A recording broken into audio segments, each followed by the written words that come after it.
wonderful view of this lake. I welcome you back to 10K Vlogs. Welcome back, guys. A very good morning to you all, and I hope that you guys are doing great and had a wonderful time until now, and I'm sure you guys gonna have a great time again because we are going on a ride, as you can see. And guys, what a lovely day, I would say. It is just the kind of weather that we need for the ride, and it's just so good. It was warm yesterday and day before in Chennai, but today I will say that it's much more cooler as of now. I do not know how it's going to be during the afternoon, but yeah, so that's one of the reasons to be cheerful. And the other one is that we are going to visit a destination.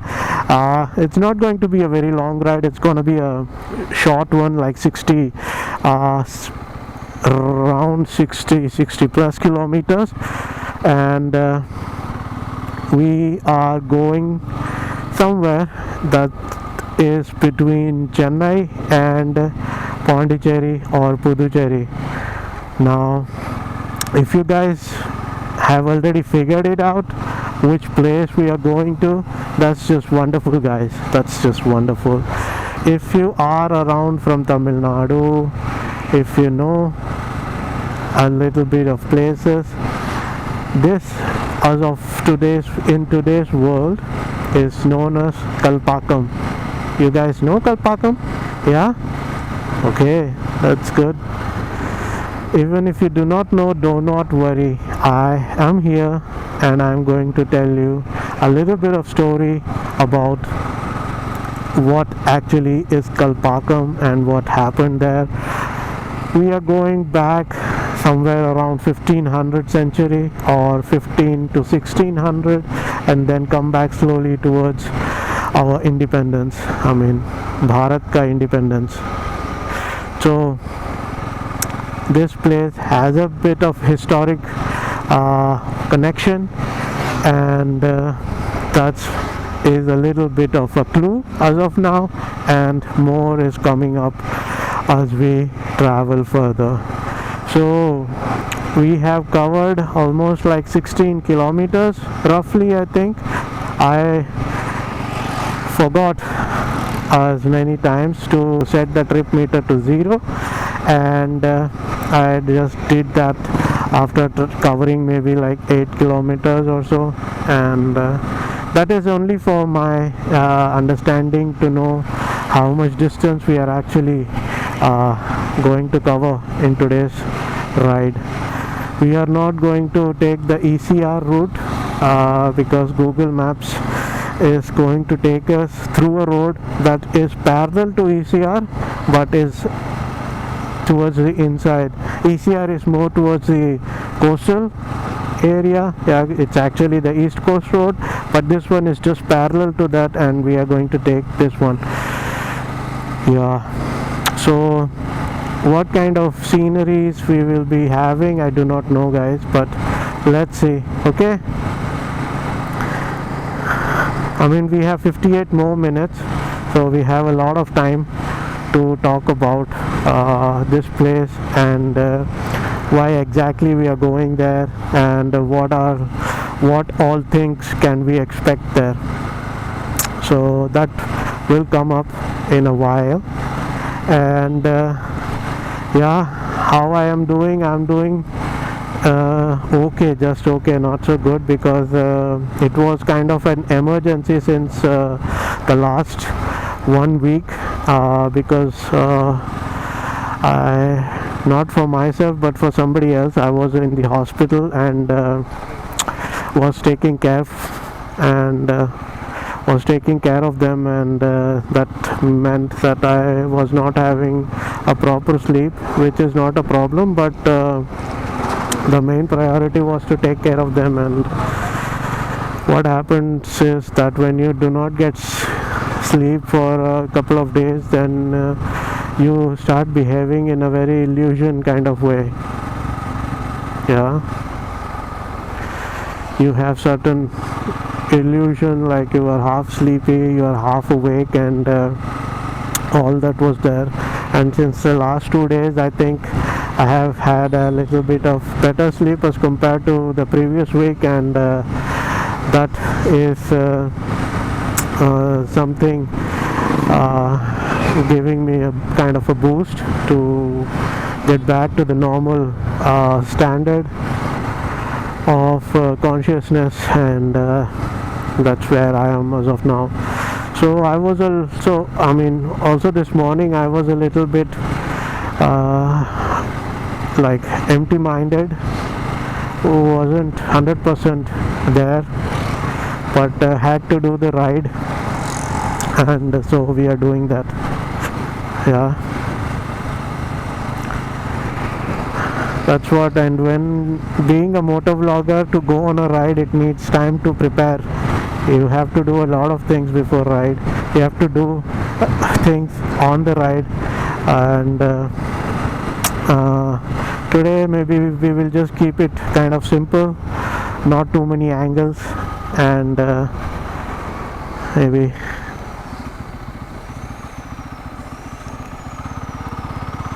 dangerous, yeah, these cattle on the road, really, but they are there, what to do.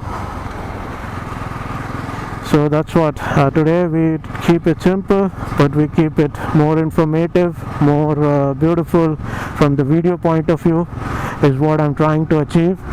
And let's see guys, let's see. Yeah, so that's what I'm telling you, that it takes a lot of effort to do a motor vlog. And so guys, do support, do support 10K vlogs. Show your love by subscribing and sharing with your friends, because the videos are informative. They are not just like some random videos. You will find useful, and you will be able to put them to use. So definitely don't forget to show love, and I hope you will show that. So thanks a lot in advance for all that. I will join you guys in a bit. Yeah, I mean, see you when you see me. So when I said Kalpakam, maybe you guys who are from the nearby areas thought, Kalpakam, what is there to really see, and doesn't sound that much interesting. Well, let me tell you something. So Kalpakam is actually a township which falls in between Chennai and Pondicherry. So from Chennai it is around 65 kilometers, 65-70 kilometers, and most of us, we know Kalpakam as a nuclear power station township. I mean, there is a nuclear power station, and people, I mean scientists, they do research related to the nuclear science field. Now Kalpakam basically as of today consists of or shares its boundaries with two villages. One is known as Pudupattinam and the other one is known as Sadurangapattinam. These two villages exist since many centuries. If you want to understand what the name means, so Pudupattinam means Pudu is new and Pattinam is like a village. So the name probably literally translates to new village, and Sadurangapattinam translates to like a square village. Now that is what Kalpakam is today. Now coming back to Chennai, you guys know Chennai. Chennai is what we know. The name of this city is, the capital of Tamil Nadu is Chennai, right? So, but Chennai was earlier, during the British East India Company ruled, known as Madras. Many of you guys know that, I know, and some of you who are new probably do not. So Madras was the old name of Chennai, right? Do you guys know Sadras? I know you are wondering, right? I mean, I was wondering as well, but Sadras, it was Kalpakam in the 1500th century. Yeah. Now, why this Sadras? Now, to understand that, we have to travel back in the past.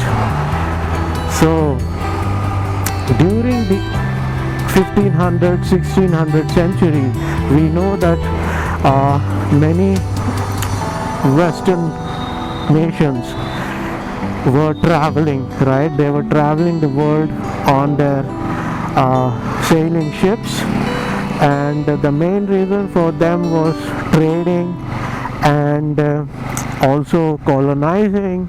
And during the 1500th century, or even before that, as we all know, India is a very old country. Bharat is a very old nation. It was very, very, very wealthier. Yeah, there was so much of wealth that no other nation had. When I say wealth, it is not just in the form of materialistic things. I mean, in that, India was just a big factory of wealth. I mean, there was precious metal, gold, platinum, silver, pearls, and spices, cotton. Then there was building material. There was a huge amount of wealth in the form of spiritual, intellectual knowledge. All that was very lucrative to the Westerners to see that this country looks so poor, because people here were very simple, right? They would wear just a cotton dhoti, and men would just wear maybe a shawl, cotton towel, something on that, over that dhoti. And the women were also would wear this cotton saris, silk saris maybe, and they also had ornaments around their neck, ears, and all this were making the Westerners jealous, I would say, at that point of time, because they wanted to just know how is it possible, and they wanted to exploit this wealth and then this simplicity of people. That's why they were able to exploit the nation. Now, we all know East India Company, right? East India Company is mainly from the British, and they were doing trades, they were colonizing, they were making people work for them and making them pay money to them as taxes, and just were exploiting the wealth that was available in the countries. Now, similarly, do you guys know VOC? VOC. So what VOC stands for is Verenigde Oost-Indische Company.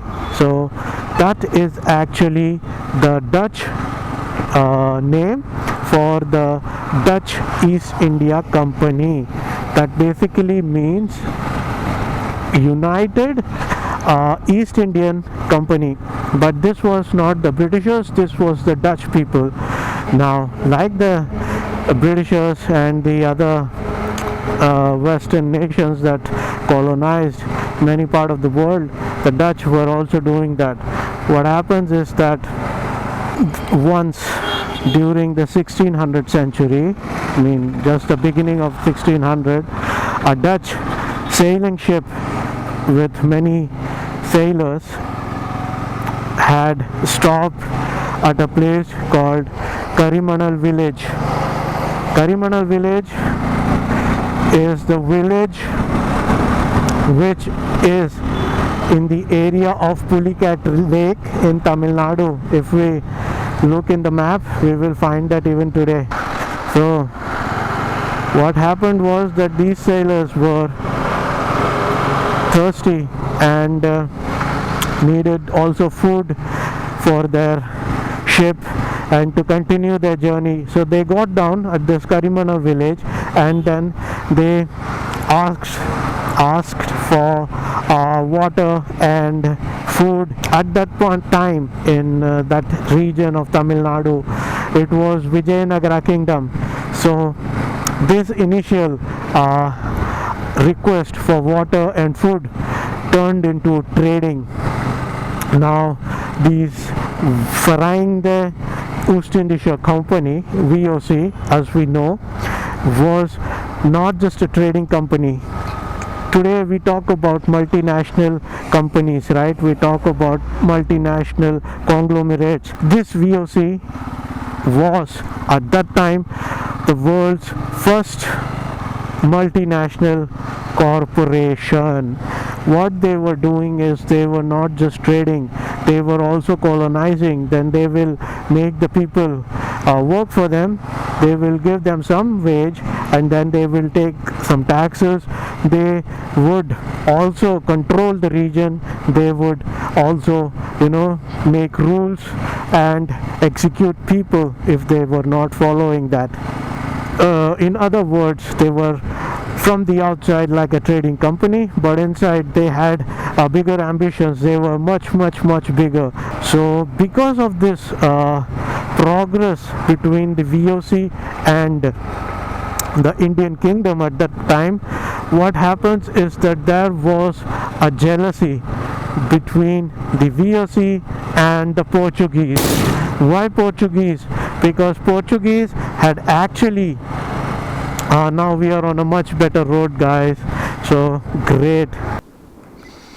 Hey there, guys, how are you? Sorry I could not turn it on because of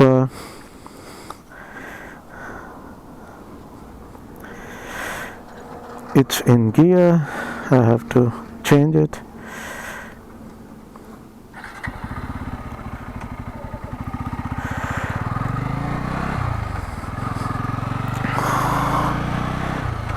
So the reason for the jealousy between the Portuguese and the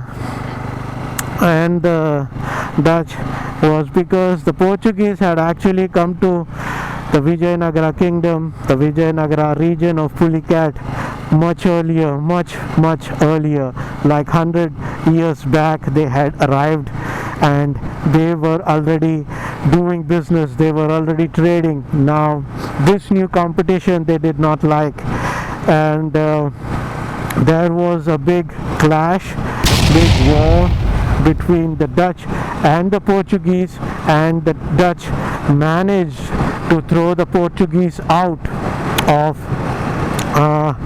Pulicat, and they settled there. Now this is very coincidence, right? Because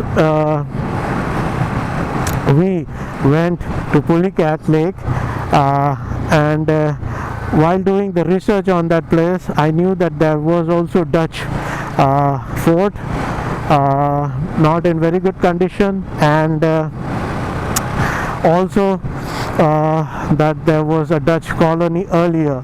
Now this is pretty interesting. As I wanted to go to a new place, I found this about this Sadras, and then there was this connection between Pulicat and Sadras. Yeah, so coming back, so after throwing away the Portuguese from the Pulicat region, the Dutch claimed that portion, and they made a trading office, a trading post there. But this was not the first trading post of the Dutch. The Dutch had another trading post in India, and that was their first footsteps on the Indian soil. Now if you guys know, Masulipatinam was the first trading post of the Dutch. Now Masulipatinam does exist today, but it is known as Machilipatnam. Yeah, Machilipatnam is in Andhra Pradesh. Now the Dutch, as they had a great business here, wanted to expand their territory and claim and tell the other colonizers that this is now ours and we are going to be here. So they went to this Sadurangapattinam village, and they established a big muslin fabric factory there. Now muslin is actually a very high grade of cotton. Now they started the factory using the Indian cotton weavers, and then they wanted to show others that now this is our land, our territory, and what they did was they built a fort there. Now this fort had in itself, or in it, a big muslin factory, fabric factory, and this village, as you know, was called Sadurangapattinam, which was difficult for the Dutch to pronounce and to say on a daily basis. And so what they did was looked up north and saw that it is called Madras, and so they called Sadurangapattinam Sadras, because it was much easier for them to pronounce it. So this, my friend, is the story of Sadras. This is how Sadras came into existence. So actually the plan for today is first to visit this fort, the Sadras fort, and then go to a nearby beach, which is also known as Sadras beach. I think now it is fisherman colony, and we can see probably some beautiful colorful boats over there. Okay, well, today I am a little bit rusty, maybe because of the last week, which was very sad for me because of the emergency that I told you. I try my best to be 100% there, but could be that I am a bit rusty, and because I feel that I am having some issues with the camera, switching on them, this one and this, and so, but giving you the 100% here is my aim. Now the fort of Sadras was actually started in, when I say started, it was started to be built during the 1650, and it took them 100 years to complete that, to make it completely fortified. Means, complete fortification of the fort was completed only around 100 years later.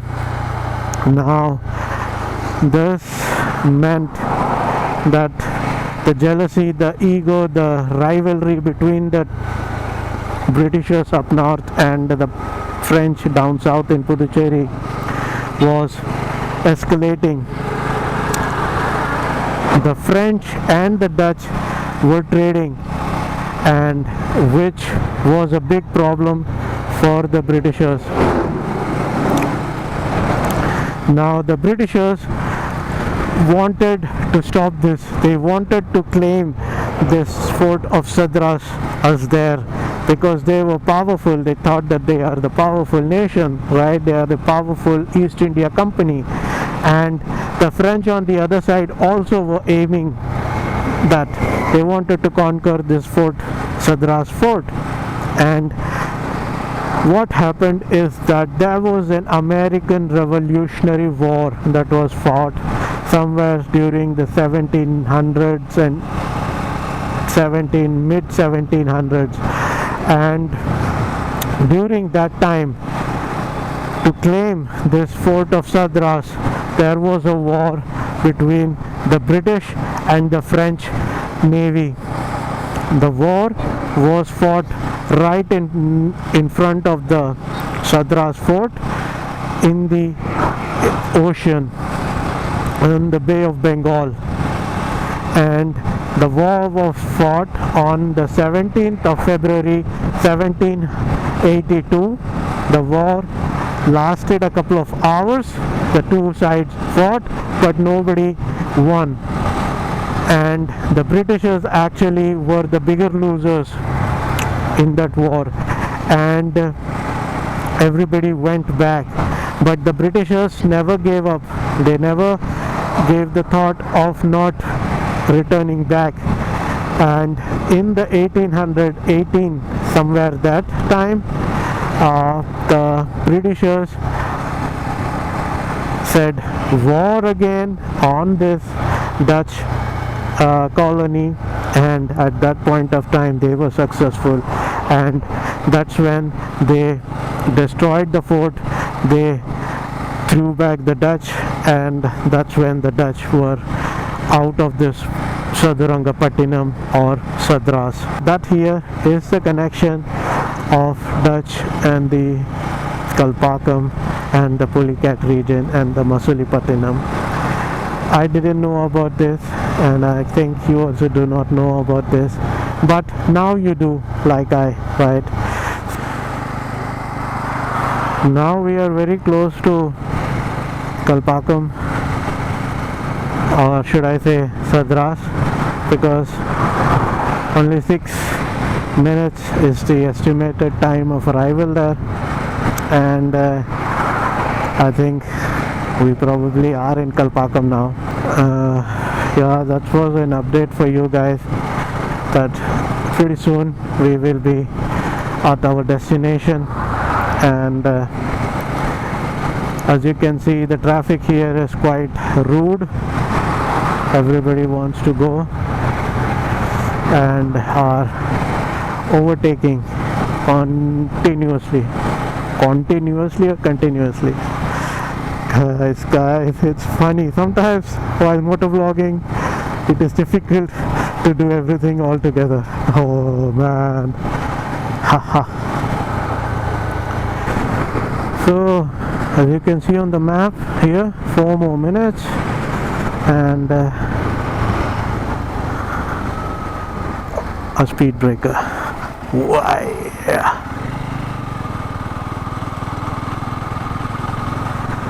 It is difficult to stop at each and every speed breaker. Here also we have beautiful rice paddy fields. So you can see here, Sadurangapattinam.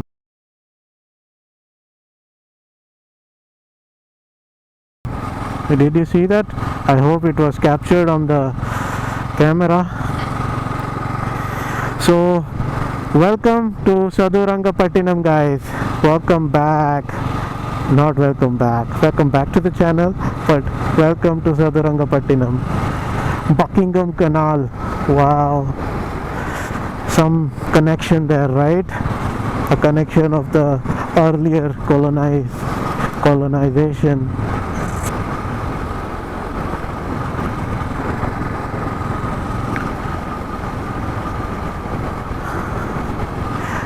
Well, I haven't fueled up since the last ride to Pulicat. When we came back from Pulicat, I had filled up the tank completely, right?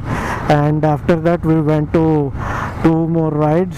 Sadurangapattinam, welcome. So you can see that fuel indicator, it is getting down, but I haven't filled that since that Pulicat.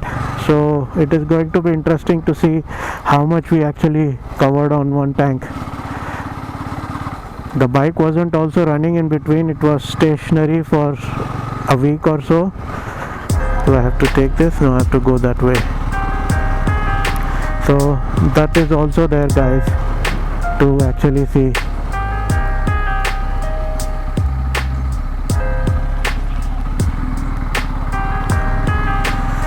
Two more minutes, so I'm not going to switch off my camera here.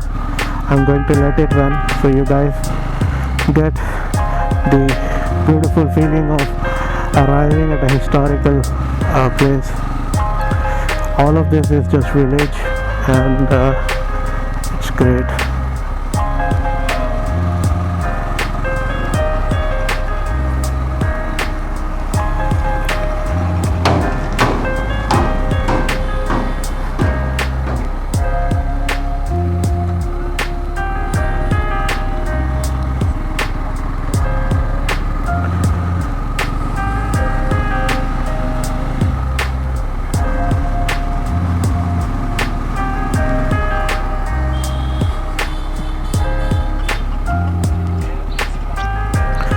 Guys, I think that one over there is the fort of Sadurangapattinam. That, my friend, is Sadurangapattinam. Now how do I go? I have to go here. I hope that I can get entry. It is actually free of cost, and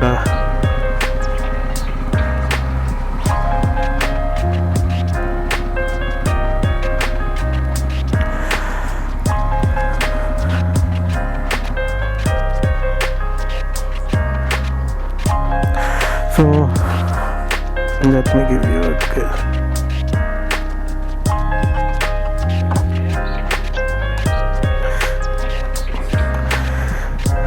So welcome, my friends. That over there is the fort of Sadurangapattinam, and I will see you. I will take you inside. Yeah. So don't forget to join me on this historical, exhilarating journey inside the fort. Okay.